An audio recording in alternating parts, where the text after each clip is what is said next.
Comment est-ce que je pourrais résumer? La peur peut être une émotion trompeuse. Ce qui de loin peut sembler effrayant ne l'est pas forcément quand on s'en rapproche. Nous avons souvent peur de ce que nous sommes conditionnés à craindre. Les gens derrière les masques, les endroits inconnus et sombres. Fais gaffe, on ne doit voir que moi et le conteneur dans le cadre. A priori, ma mission était loin d'être compliquée. D'écrire le Darknet en 3500 mots.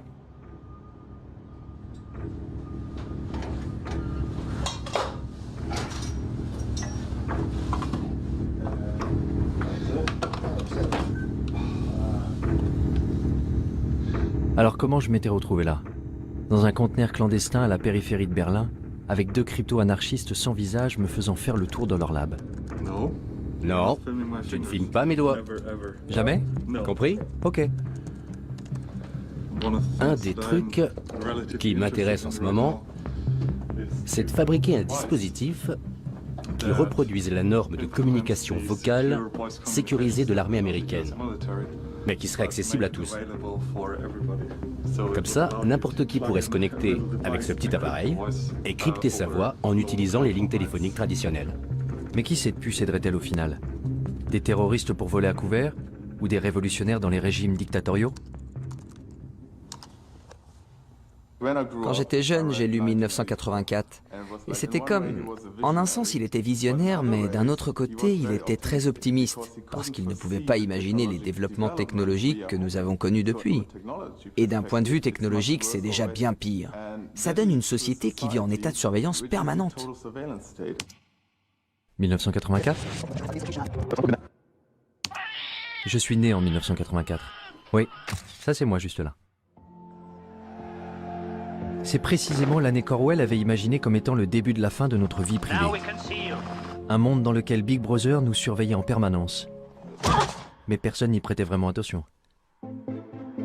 Pourtant, c'est cette année-là que les familles heureuses ont pu installer le premier ordinateur Macintosh chez elles. Hello, I am Macintosh. 10 ans plus tard, ma génération serait déjà dépendante aux écrans.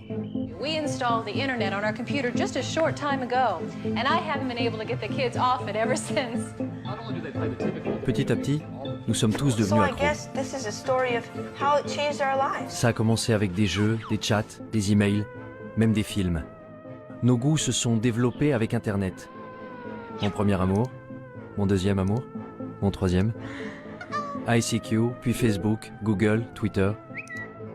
Arrivé à l'âge adulte, j'avais passé une bonne partie de mon temps en ligne. Pourtant, je ne m'étais jamais dit qu'il pouvait y avoir une autre facette à explorer. Le fameux Deep Web. À vrai dire, je n'avais pas la moindre idée de la façon de le trouver. Donc j'ai commencé comme tout le monde, par une recherche sur Google.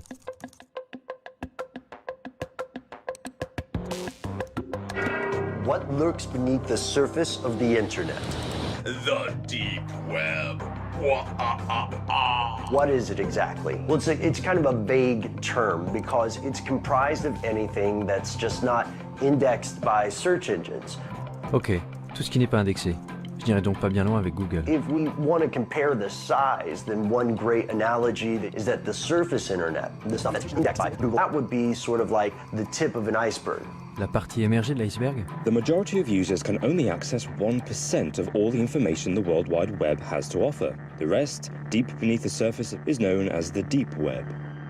Donc le Deep Web est une sorte de dépôt de données inaccessibles, rempli par les banques, les gouvernements, les entreprises, et contenant en plus une partie invisible? There's the regular internet, and then there's something called the darknet, an underground system of anonymous websites that are untraceable. Qu'est-ce que le Darknet? Pendant longtemps, tous ceux qui voulaient agir en secret, acheter de la drogue ou des objets volés, trouvaient que c'était très difficile à faire dans le monde réel. Parce que dans le monde réel, il faut rencontrer le vendeur et ensuite, il faut le payer d'une façon ou d'une autre. Parler du Darknet, c'est évoquer une nouvelle forme de commerce, un nouveau marché où les identités des acheteurs, des vendeurs et de l'argent lui-même échappent à la police ou à quiconque essaierait de traquer le crime ou d'autres choses. You can find ways to launder money, hire a hitman, get guns, The deep web is used by many to buy fake identities. Websites offer green cards, driver's licenses, and passports. Some use it for more sinister reasons, such as human trafficking or drug exploitation. Ok, tu vois ça? C'est un système d'exploitation conçu pour les hackers. Rien à voir avec Windows ou quoi que ce soit de ce genre. Un système d'exploitation élaboré spécifiquement pour le piratage informatique. Tel Aviv est un hub pour les experts en cybersécurité. Ça n'a donc pas été difficile de trouver Danor Cohen, un pirate informatique white hat, qui agit pour la bonne cause. La première chose que Danor m'a montré, c'est à quel point ceux qui utilisent l'Internet ouvert sont vulnérables et exposés. Tu vois ça? Il y a le mot de passe réseau. Incroyable, non? Maintenant, imagine que tout est secret, tous tes mots de passe bancaires, ton Gmail, ton Facebook, toutes tes conversations privées, que tout ça soit visible avec un seul mot et envoie. En faisant le tour du quartier, Danor avait pu s'introduire dans l'ordinateur de pratiquement tous les gens à 100 mètres à la ronde. Comme les hackers, ils pouvaient intercepter mes informations sur Internet, tout comme la police pouvait utiliser ces mêmes outils pour surveiller les criminels. Si on est sur l'Internet ouvert et qu'on parle d'un trafic de drogue, il y a des systèmes qui balayent le réseau automatiquement. Il n'y a pas d'intervention humaine là-dedans. Et tu seras rapidement convoqué pour enquête. Mais sur le Darknet, rien ne permet d'arrêter à temps quelqu'un de faire ce qu'il veut. Je veux qu'on comprenne parfaitement ce qu'est le Darknet. Vous installez un logiciel dont la fonction essentielle est de cacher votre activité. Well, you're going to need some software. One of the most popular is called Tor. Tor? Which originally stood for the Onion Router. The Onion Router. Onion Router. It was made by the US Navy. How does Tor do it? Well, it takes your data and it bounces it around the world over several different data nodes. That way, no person or agency can figure out where the data came from or where the data is going. If you want to keep yourself invisible online, there is absolutely nothing better than Tor. Cela semblait incroyable. Sous couvert d'un anonymat complet, n'importe qui pouvait réussir à commettre le crime parfait depuis son salon entre deux épisodes de sa série préférée sur Netflix, sans que personne ne le sache. En à peine quelques secondes de téléchargement, Tor était sur mon bureau. La porte du Darknet était grande ouverte. Goodness, this is quite extraordinary. Such a large rabbit hole. I'll just take a look inside. La question était, où aller?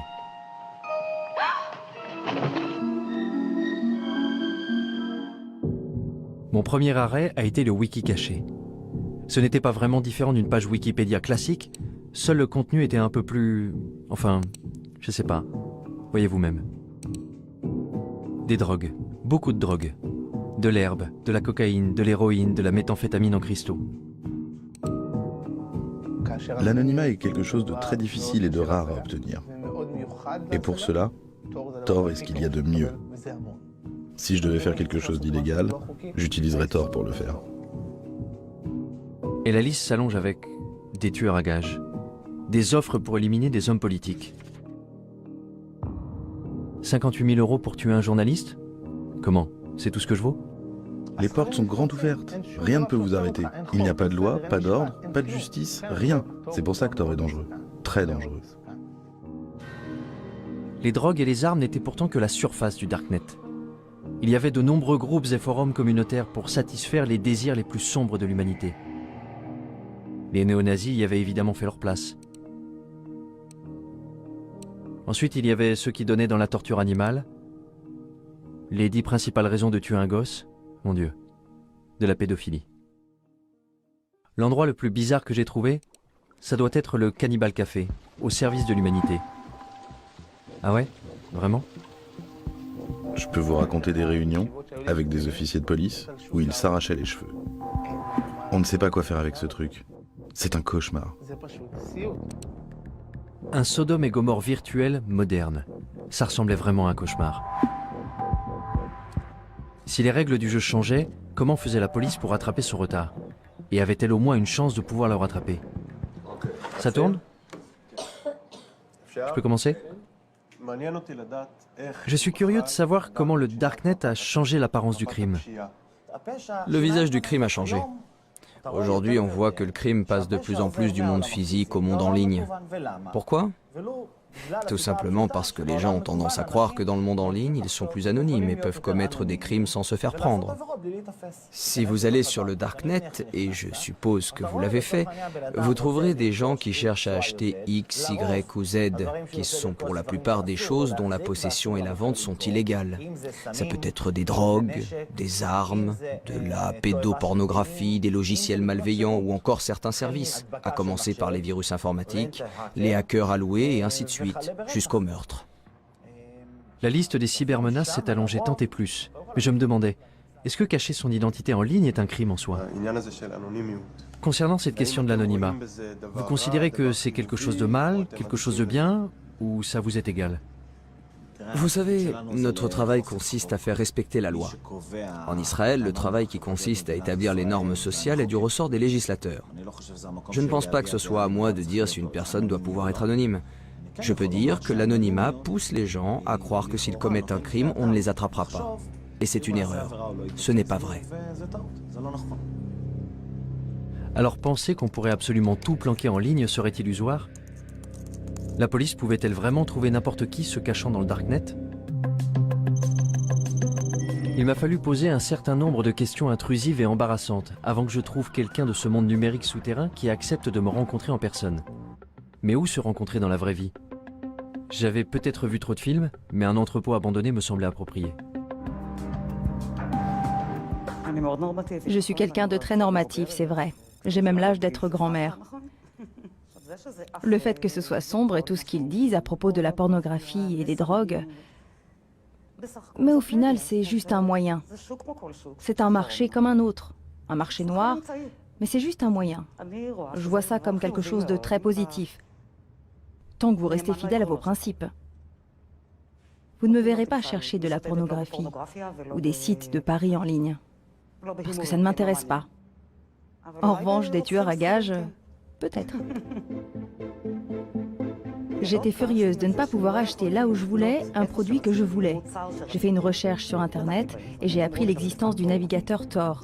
J'y suis allée et j'ai vu par moi-même. C'est un monde fascinant. C'est une poudre qu'on utilise pour faire du hash soi-même. Beaucoup de gens le font. De la cocaïne? De la cocaïne aussi. Les médecins prescrivent bien de la Ritaline. Pourquoi commander la cocaïne illégalement? C'est ce qui vous met en colère? Il n'y a pas de raison d'être en colère, c'est une vitrine. Ils ne font que montrer leurs marchandises. Et bien sûr, Shoshi n'était pas du tout telle que je l'avais imaginée. Elle ressemblait plus aux amis de ma mère qu'à quelqu'un qui utilisait le Darknet. Allez, ça ne vous fait quand même pas un peu peur? Ce n'est pas effrayant. Ce qui est effrayant, c'est ce que vous en faites. Vous pouvez faire de mauvaises choses avec, c'est vrai, mais le Darknet en tant que tel n'est pas effrayant.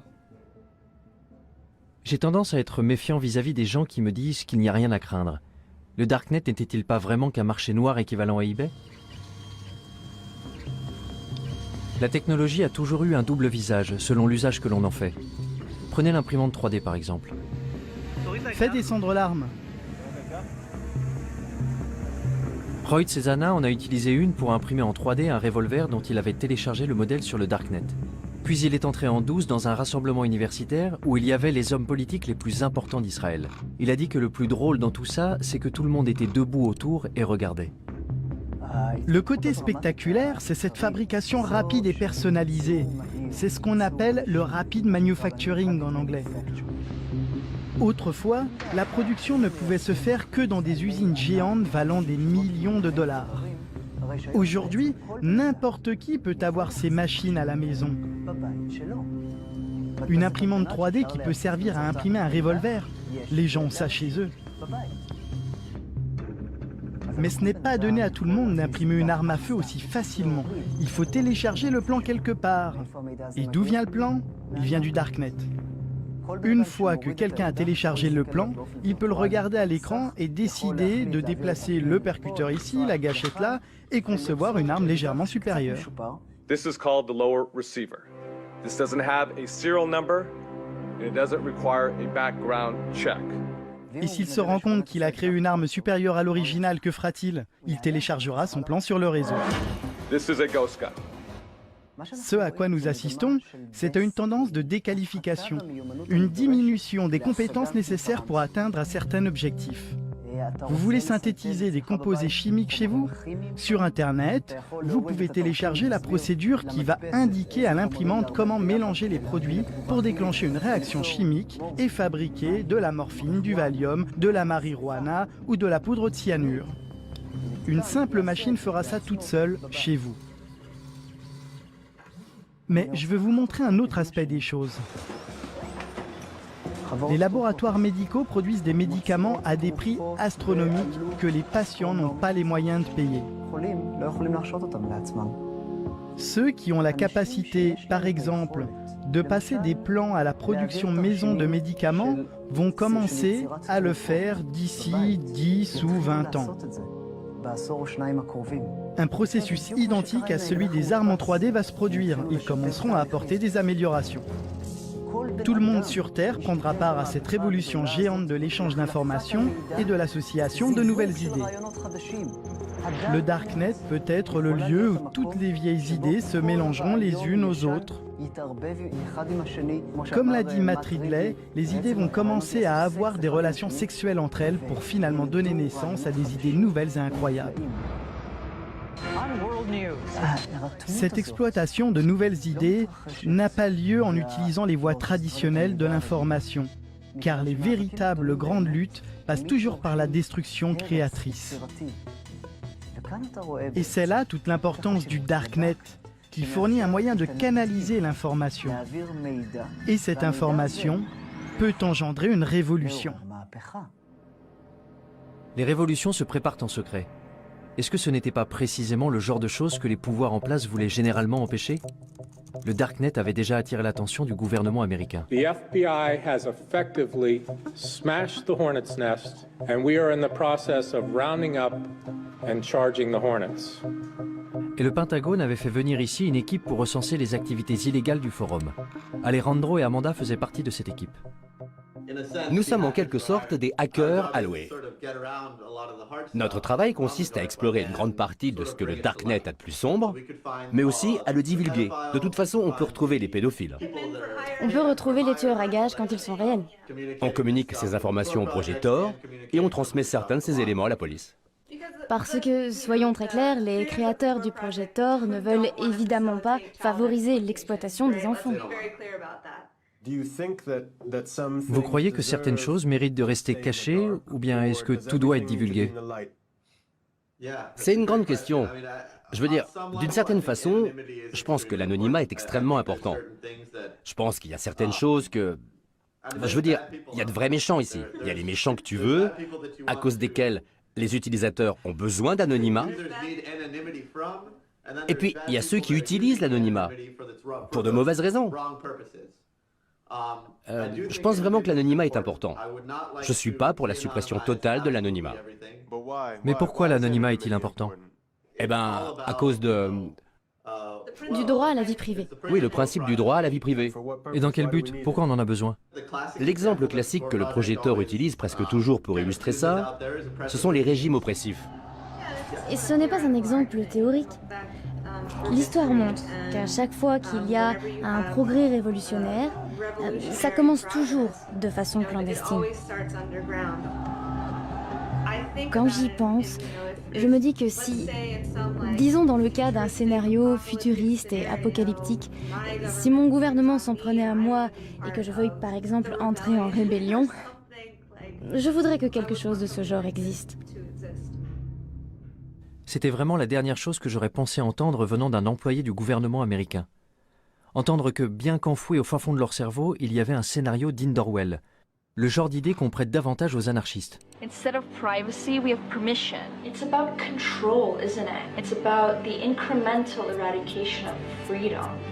C'est Julia Touriansky, une propagandiste anti-étatique autoproclamée. Don't police me. Statism is death. Mon Dieu. Join me in my love affair with freedom. Vie privée, contrôle, liberté. This is Anarchast. C'étaient les maîtres mots d'un petit groupe qui militait pour de nouvelles alternatives face à un système défaillant. Les gens ont très facilement peur de la nouveauté. Et ça, ce sont des idées nouvelles. Hacker, anarchiste, darknet, des mots qui sonnent louches. Voici les crypto-anarchistes, la branche d'un petit groupe de technophiles qui s'est constitué au tout début d'Internet, les cypherpunks, où cypher signifie chiffrement. What is a cypherpunk? What do you guys stand for? Cypherpunks are cryptography activists. We believe in personal privacy for everybody. Ce sont les cypherpunks qui ont été à l'origine de la toute première version d'un darknet, ce qu'ils avaient appelé le blacknet. Americans are not prepared to face the fact that they're living in an electronic police state. Si quelqu'un pouvait compléter mes informations sur le darknet, c'était forcément eux. Tous étaient rassemblés à l'Institut de crypto-anarchie dans le centre de Prague.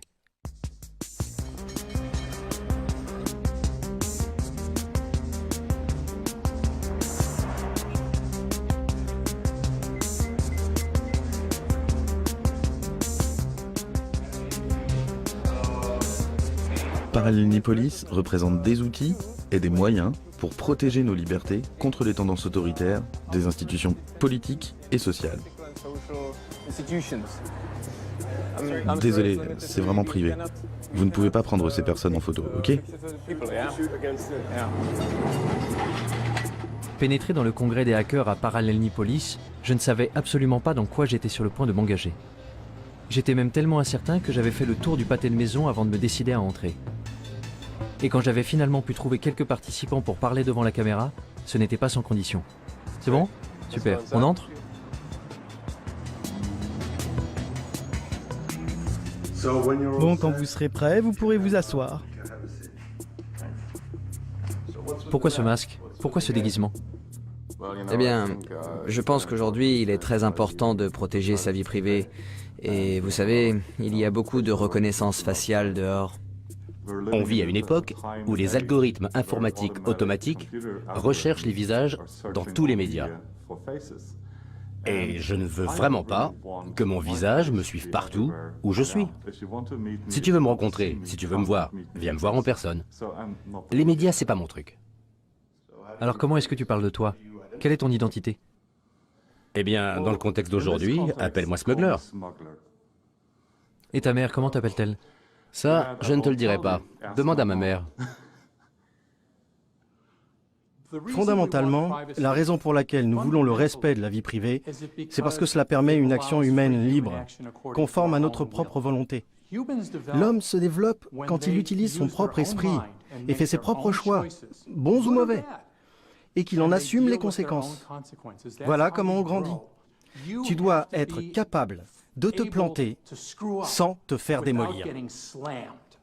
Mais quand quelqu'un te surveille, quand tu dois avoir peur, si tu dois baisser la voix pour parler de certaines choses, tu empêches le développement de l'homme, l'évolution de l'homme.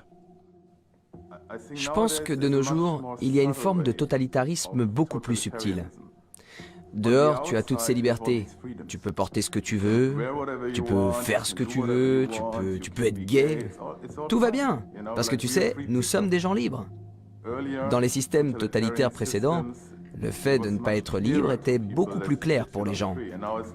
Maintenant, c'est genre, tu es ce consommateur heureux qui peut regarder tous les films sur Netflix, mais dès que tu essaies vraiment de pousser un petit peu pour changer le système, tu te fais attaquer. Et tout le monde te dit « Ouais, c'est quoi ton problème? Like-moi sur Facebook, c'est tout. » Quand on est assis face à l'ordinateur chez nous, on est dans un environnement qu'on associe a priori à la vie privée.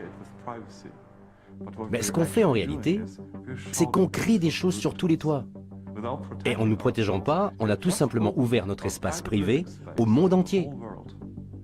Et moi je dis, attention, ce que vous faites là, vous ne le feriez pas si vous compreniez vraiment ce que ça implique. Parce que vous ne faites ça pour rien d'autre dans votre vie. Je n'ai jamais été particulièrement soucieux de la vie privée. Quand j'ouvre une appli sur mon téléphone, je ne me demande pas vraiment où ces données vont finir. Facebook, Google, ce sont des systèmes de surveillance. À chaque fois que tu utilises un produit qui est gratuit, il faut bien que l'entreprise paie ses salariés. Ce qui signifie que tu n'es pas vraiment le client puisque tu ne payes rien. Ça veut donc dire que le produit, c'est toi. Je ne vais pas arrêter d'utiliser Facebook. Je ne vais pas arrêter d'utiliser Google. Pas tant qu'ils ne se mettent pas à pourchasser les gens et à les tuer. L'idée que les gens de ma génération arrêtent soudain d'utiliser un média social semblait un peu folle. Et grosso modo, mes amis étaient de mon avis. Je veux dire, c'est nul que tu ne puisses pas dire tout ce que tu as envie de dire. Je pense que j'ai admis l'idée que j'étais surveillée. Je ne fais rien d'illégal. Pas sur Internet. Si je n'ai rien à cacher, pourquoi est-ce que je devrais avoir peur? Je me demande si j'ai quelque chose à cacher. Ta vie privée n'est pas violée au moment où quelqu'un prend tes photos et les met en ligne. Ce n'est pas là qu'il y a violation de ta vie privée. Il y a violation de ta vie privée quand quelqu'un veut tes photos et les stocke. C'est à ce moment précis qu'il y a violation.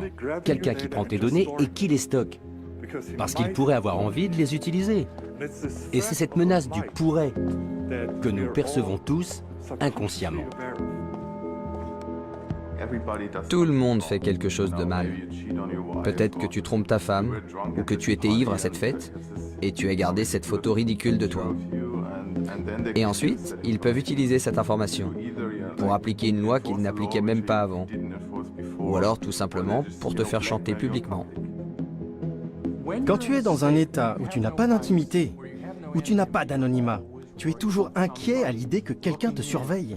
Quelqu'un qui te punirait physiquement, ou dirait du mal de toi dans ton dos, ou te ferait honte. Chez les humains, la honte est une arme de destruction massive.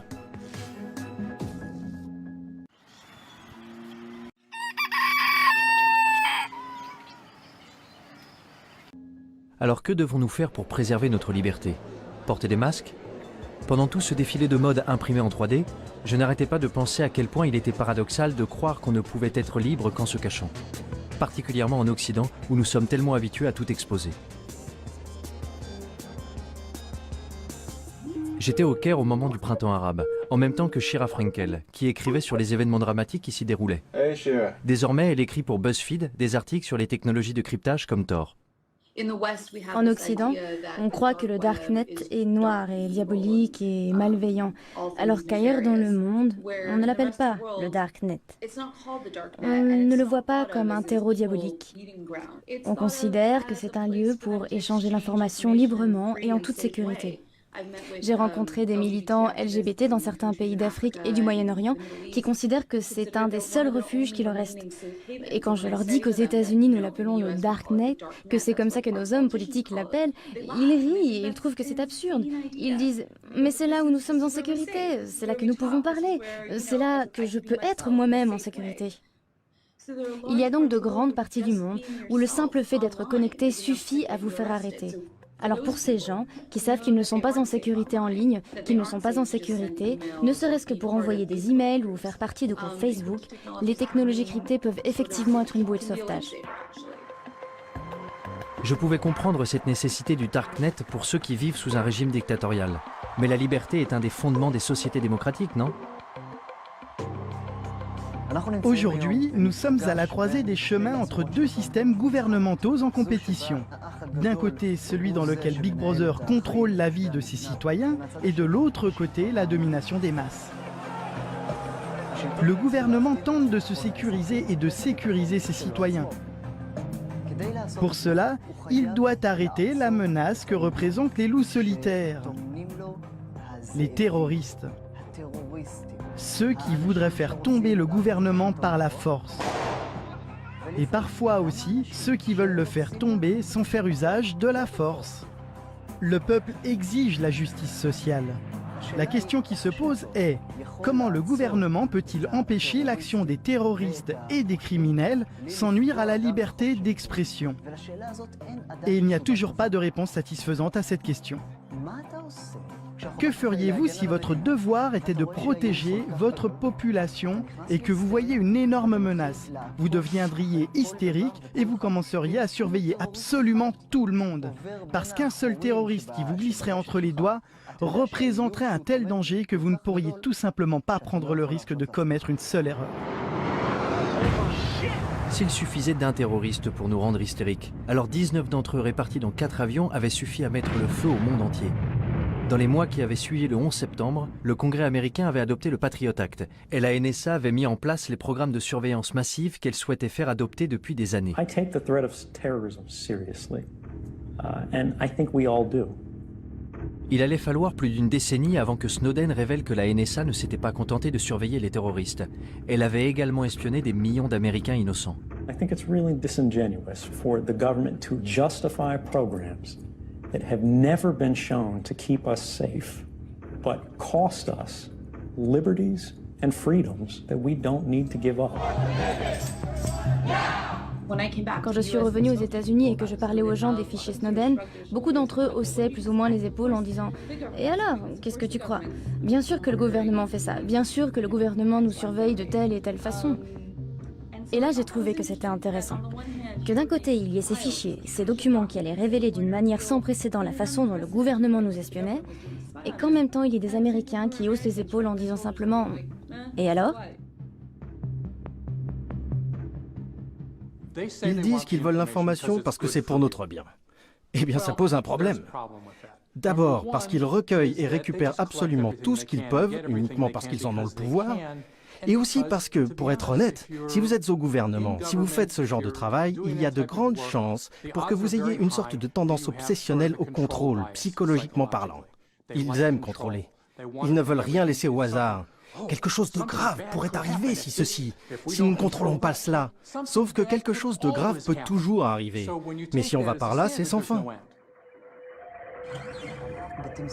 On peut voir dans les notes internes de la NSA que le gouvernement des États-Unis et la NSA avaient commencé à faire circuler des documents dans lesquels ils enseignaient à leurs agents les failles non pas des terroristes, mais de prédicateurs musulmans. Lorsque le gouvernement commence à lister les failles de prédicateurs musulmans, on désigne un et dit « lui, il regarde des pornos en ligne ». Tout à coup, le gouvernement a le pouvoir, juste comme ça, de détruire la réputation et la crédibilité de toute personne dont il n'approuve pas le message. I have a dream that one day this nation will rise up. Peut-être, je dis bien peut-être, que même pour les plus grands prédicateurs, comme Martin Luther King, qui entre parenthèses trompait sa femme à gauche et à droite et fumait de l'herbe, ce qu'il essayait de cacher, peut-être que ce serait pareil, et que s'il était vivant aujourd'hui et s'apprêtait à fonder le même mouvement pour donner des droits aux Noirs en Amérique, le gouvernement pourrait l'en empêcher très facilement. Et s'il est possible de faire ça à n'importe qui, jusqu'où cela peut-il conduire l'État? Quand les voix opposantes sont plus entendues? Quand il n'y a pas de véritable démocratie pour pouvoir forcer le gouvernement à changer de cap et à choisir une direction plus stable? Cela augure des temps obscurs. Si c'était le cas, où le prochain Martin Luther King pourrait-il alors diffuser son message? Pour les crypto-anarchistes réunis à Prague, la réponse était claire. Dans des endroits comme le Darknet. Mais pour eux, la diffusion du message n'était que la première étape. L'étape suivante consistait à construire des systèmes pour remplacer entièrement ceux du gouvernement. Les crypto-anarchistes sont des anarchistes qui croient en l'utilisation de la cryptographie pour créer une zone libre, une terra nova, un territoire libre entouré de murs de cryptographie. Grâce à la cryptographie, ils peuvent discuter, utiliser des monnaies cryptographiques et créer, dans une très large mesure, un monde séparé dans lequel ils peuvent évoluer. Mais comment ce monde séparé pourrait-il bien fonctionner si nous sommes complètement dépendants de l'État? Ce que l'État crée, c'est un amas de bureaucratie, des tâches dénuées de sens que l'on doit faire chaque jour, comme aller au bureau et subir toutes ces taxations. Mais l'État répond également à des nécessités premières, comme la sûreté, la sécurité, les routes et tout le reste. Cependant, toutes ces choses peuvent être fournies par le secteur privé au moyen d'outils décentralisés. Donc, tout cela peut être pourvu par des fournisseurs internationaux, ou par un fournisseur d'un tout autre pays. Les frontières n'ont plus aucun sens dans cet environnement. Car sur le Deep Web, l'endroit d'où tu te connectes, ça n'a absolument aucune importance. Donc l'alternative à l'État dans les systèmes grandissants du Dark Web est un appel à la révolution? J'ai finalement réussi à trouver Julia Touriansky, dont les clips tape à l'œil sur YouTube m'avaient conduit à Prague. But you cry, prove anarchy works, and we say, welcome to anarchy, population everyone. Y avait-il une chance pour que les idées anarchistes soient un peu plus pragmatiques de vive voix? Vous savez, je pense que les gens ont besoin de conseils. les gens ont besoin d'un certain degré de gouvernance. Mais la différence, c'est que la gouvernance ne doit pas être imposée aux gens. Aussi longtemps qu'on peut se désengager et partir, alors moralement, c'est en accord avec une philosophie anarchiste. Donc bon, je ne suis pas naïve. Je ne pense pas qu'il y aura un grand effondrement qui nous donnerait une magnifique anarchie. Je crois que l'idée, c'est plutôt de créer ces petites communautés pour soi-même et de trouver des endroits d'où on a la possibilité de se désengager et qui se diversifient et qui soient plus dispersés et plus accessibles. L'un des systèmes utilisés par la communauté crypto-anarchiste pour se désengager était le Bitcoin. Une crypto-monnaie permettant d'effectuer des transactions en ligne de manière anonyme et qui avait déjà fait les manchettes des journaux du monde entier. Et une fois que vous avez la monnaie virtuelle, vous n'êtes pas très loin de commencer à bâtir des États virtuels. Hier, il y avait une conférence sur la BitNation, qui est un projet qui montre que la technologie blockchain peut être utilisée pour des services qui, en temps normal, ne sont fournis que par les gouvernements et les États. BitNation is creating a new world where thousands or millions of nations actually compete for customers by offering better services. It's a world where everyone can choose. La BitNation est une nation, et être une nation implique de connecter entre eux des gens qui partagent des valeurs similaires, familiales, etc. Nous sommes d'accord. Donc je dirais que la BitNation est un État apatride.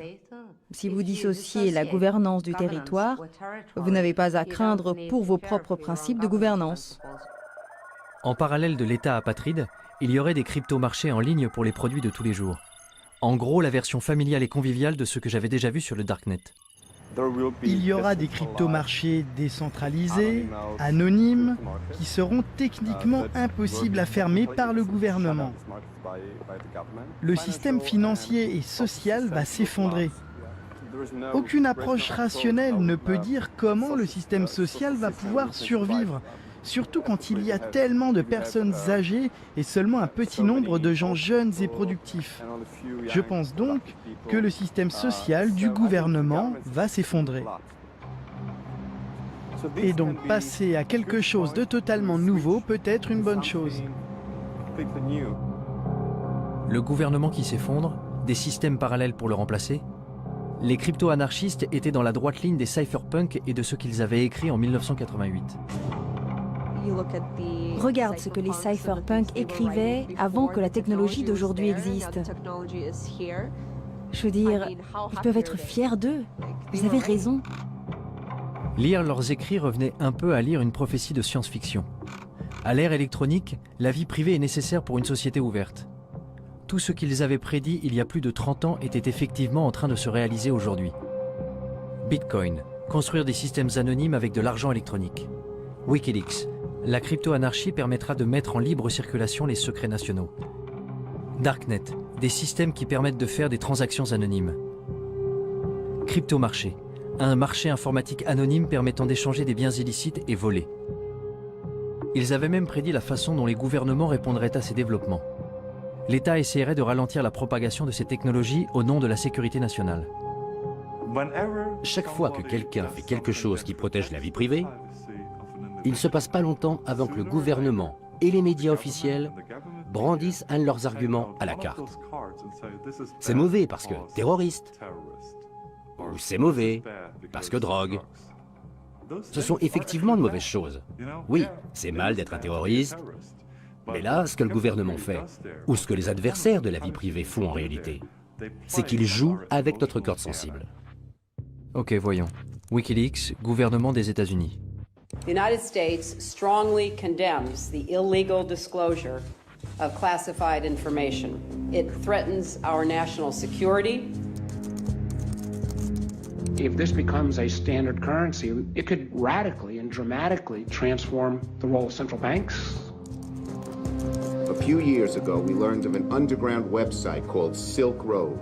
Our push for increased funding aimed at fighting cyber drug dealers. Silk Road a été associé au Darknet, jusqu'à ce que le gouvernement américain le ferme. C'était le marché le plus important du genre, avec des mouvements atteignant 1,2 milliard de dollars en produits, essentiellement de la drogue. The biggest criminal trial in the history of the internet is over this morning. The mastermind of the Silk Road website was sentenced to life in prison without parole. Pour presque tous ceux que j'ai rencontrés à Prague, Ross Ulbricht n'avait rien d'un baron de la drogue. Il avait plutôt été la victime la plus visible des efforts du gouvernement pour éliminer les cryptomarchés du Darknet en faisant de lui un exemple. Si on prend l'histoire des cypherpunks, de la crypto-anarchie, c'est en fait l'un des premiers exemples dans le monde réel d'une contre-économie opérationnelle. Et ça a été un énorme succès. Vous aviez le marché Darknet, vous aviez une certaine forme d'anonymisation, vous aviez une certaine forme de monnaie numérique anonyme, et c'est devenu très important, très vite. Et c'est essentiellement à cela que tient le pouvoir explosif de quelque chose comme Silk Road. Et je pense que c'est la raison pour laquelle l'État a réalisé que c'était vraiment menaçant. Silk Road menaçait le statu quo. Il menaçait le pouvoir de l'État. Maintenant, imagine que ça existe pas seulement pour les drogues, mais que ça existe pour la nourriture, que ça existe pour l'énergie. Si tous les biens de la planète étaient disponibles sur le marché noir à des prix raisonnables, l'État perdrait la plupart de ses revenus, la majeure partie de sa capacité à réguler, la majeure partie de sa capacité à favoriser certaines entreprises. Alors, que se passerait-il ensuite? L'État perdrait son pouvoir. Si j'avais le choix, je voudrais que les gouvernements disparaissent. Si j'avais le bouton rouge qui dit tous les gouvernements, tous les États, tous les organismes obligatoires disparaissent immédiatement, j'appuierais tout de suite sur ce bouton. Plus d'État, plus d'administration centrale ou de banque. Que se passerait-il si on appuyait sur le bouton rouge? Un chaos absolu? Ou un nouveau départ? Je quittais Prague avec l'impression de revenir du futur. Mais un réveil brutal m'attendait dans le présent.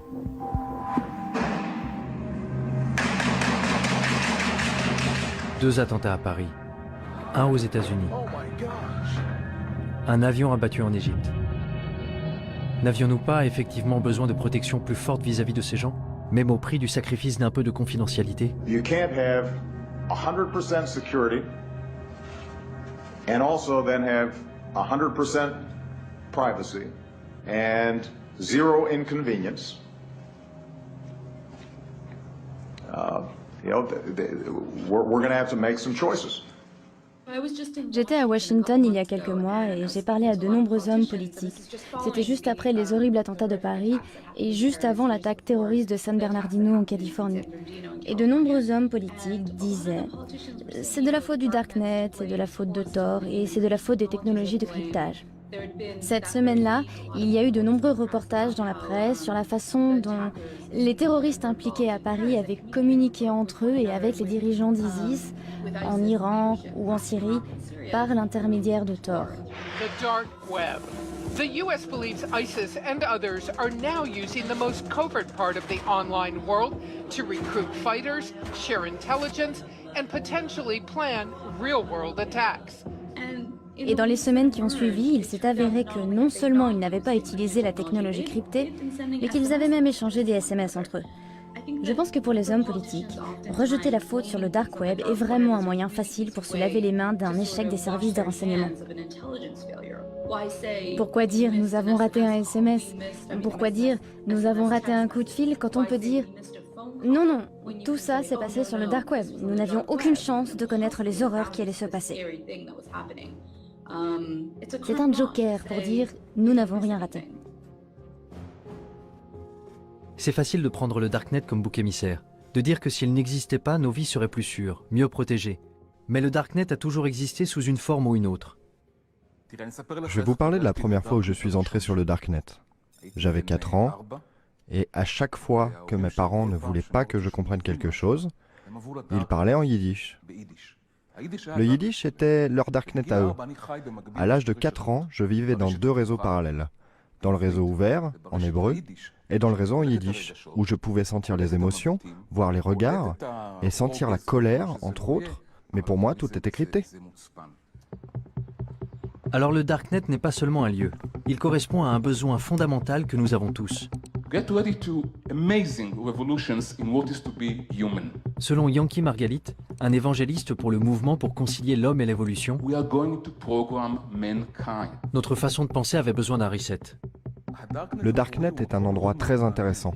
Les gens qui maintiennent le Darknet, ceux qui le construisent, Les idéalistes qui en assurent le fonctionnement sont le genre de personnes qui croient très fortement au droit à la vie privée et à la capacité de le sauvegarder.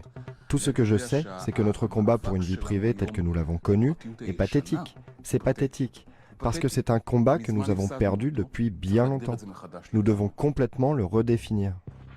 Quand vous prenez ce qui s'est passé au cours de ces quelques dernières années et que vous vous tournez un peu vers l'avenir, vous vous rendez compte que l'espèce humaine est en train de changer. Nous subissons des changements très accélérés. Nous connectons la technologie à la biologie, nous relions la biologie à l'électronique, et je pense que nous créons une nouvelle espèce humaine. Nous créons une espèce humaine améliorée et plus connectée. Ce que nous faisons aussi, c'est que nous prenons des individus et que nous les connectons à quelque chose de plus grand qu'eux. Cela me rappelle le processus par lequel des cellules individuelles ont créé l'homme. Pensez aux cellules qui vous ont créé, aux milliards de cellules qui vous ont créé. Ces cellules ont perdu leur individualité, elles ont perdu leur vie privée. Mais en fin de compte, elles ont créé un être humain. Mon sentiment aujourd'hui, c'est que nous sommes en train de prendre toute l'humanité, exactement comme ces cellules, et nous créons quelque chose de mieux. Lorsque vous construisez quelque chose de cet ordre, quelque chose de plus grand que la somme de ses parties, la question de la vie privée est très intéressante. Parce que savez-vous quelles sont les cellules les plus intimes du corps humain? Les cellules cancéreuses. Ce serait donc ça? La vie privée ne serait pas vraiment morte? Elle présenterait des cellules cancéreuses? Peut-être? Avec le nombre de fous qui se baladent, l'ordre mondial semble trop fragile pour faire confiance à la vision des cypherpunks et des crypto-anarchistes. Particulièrement à ceux qui ne veulent pas montrer leur visage, non? Je m'apprêtais à terminer mon article, mais juste à ce moment-là, Smuggler sortit de l'ombre. Dans un chat IRC privé, il fit un sacré pas en avant pour un extrémiste de la vie privée. Il me dit que je devrais aller le voir.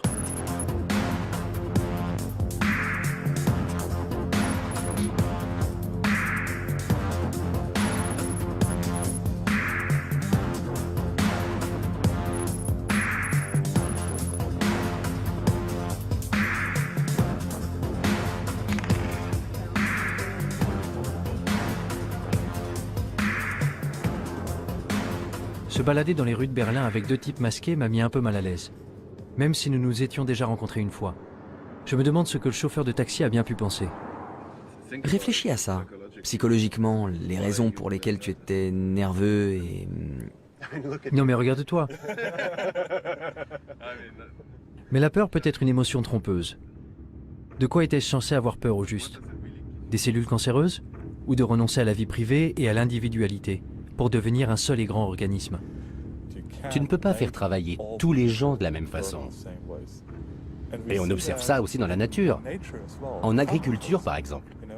Si tu utilises exactement les mêmes méthodes, exactement les mêmes cultures tout le temps, tôt ou tard, ton exploitation agricole déclinera. Parce que la réalité a besoin de la diversité pour se stabiliser. Coupe la caméra maintenant.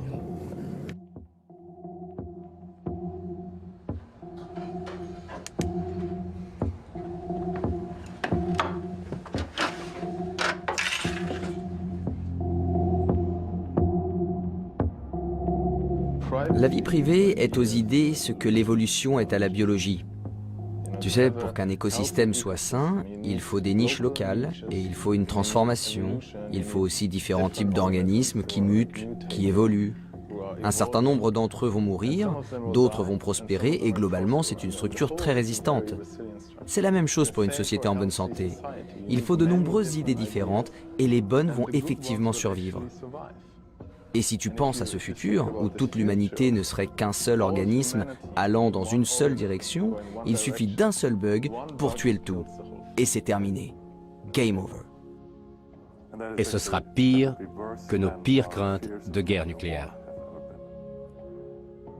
Je veux dire, rappelle-toi ce que nous avions avec le Troisième Reich en Allemagne. Imagine maintenant le Troisième Reich à l'échelle mondiale et aucun autre pays pour l'arrêter. Quel bordel! Malgré tous nos progrès, malgré tous les avantages de notre monde interconnecté, l'histoire serait tout de même condamnée à se répéter? Nous abordons un futur que nos parents ne pouvaient pas imaginer. Savoir ce qui en ressortira, c'est de la science-fiction. Mais moi, je ne veux pas vivre dans un futur où tout est contrôlé. Chaque bit de technologie, chaque bit d'information, comment il faut construire les choses, ce qu'il faut penser. C'est si énorme que George Orwell doit se retourner dans sa tombe. Parce que je ne crois pas qu'un tel futur sera vraiment durable. Alors à quel moment votre travail sera-t-il achevé? Jamais. Non, jamais. Je veux dire, certaines personnes travaillent pour la surveillance, et nous travaillons pour renforcer l'anonymat. On n'y arrivera jamais, mais c'est un idéal à viser. De plus, même si nous travaillons pour plus de vie privée, ça ne veut pas dire que qui que ce soit va arrêter de travailler pour la surveillance. Donc tant qu'ils travaillent sur la surveillance, nous, on a un travail à faire. Mais certains diraient, je ne sais pas, que vous êtes peut-être paranoïaque. C'est vrai, vous n'êtes pas des criminels purs et durs, vous ne vendez pas de drogue, vous ne... je sais pas... Mais je veux dire qu'il y a beaucoup de... Je crois que toute la discussion... C'est bizarre le tour qu'a pris cette affaire. Que ce soit à nous de devoir nous défendre. Tu sais pourquoi tu as des rideaux dans ton appartement? Pourquoi tu fermes ta porte à clé? Et il y a plein de précédents historiques, où des gens ont été tués à cause de données les concernant qui avaient été recueillies. Tu sais, c'est ce qui s'est passé pendant le Troisième Reich. Ce qui s'est passé dans les années avant même que le Troisième Reich existe, c'est que beaucoup d'États-nations exigeaient l'enregistrement des citoyens. L'une des choses que de nombreux États, comme les Pays-Bas, la Belgique, la France, l'Allemagne, exigeaient, eux, c'était que tu indiques ta religion. Les nazis sont arrivés et ils ont pris ces registres pour les fouiller. Donc quand l'Allemagne a envahi les autres pays, ils n'avaient plus qu'à fouiller les registres et à tuer les personnes de la mauvaise religion. Aucun pays ne se doutait que ça pourrait être un problème 10 ans plus tard. Et pourtant, ça en a été un sacré. La plupart d'entre eux ne l'auraient jamais cru. Il faut se rendre compte qu'on ne peut pas réellement savoir de quoi l'avenir sera fait. On n'arrive pas à se représenter la merde qui se passe dans le monde aujourd'hui.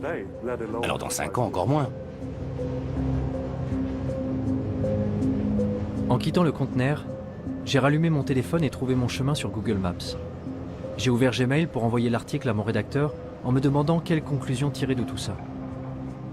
Où m'avait conduit cette exploration du terrier? Le Darknet n'était pas le monstre diabolique que j'avais eu tendance à imaginer. Il semblait au contraire qu'il puisse être le seul endroit qui nous reste pour échapper à la surveillance de plus en plus attentive de Big Brother. Un lieu où nous pourrions nous débarrasser de nos anciennes identités pour en créer de nouvelles, et même bâtir des mondes nouveaux. Un endroit où nous pourrions bénéficier d'une vraie liberté. Ce n'est qu'à ce moment-là que je repensais à ce que m'avait dit Smuggler quand j'ai quitté le conteneur. Que la plupart des gens ne cherchent pas du tout une liberté réelle. Ce qu'ils veulent, c'est avoir juste assez de liberté pour se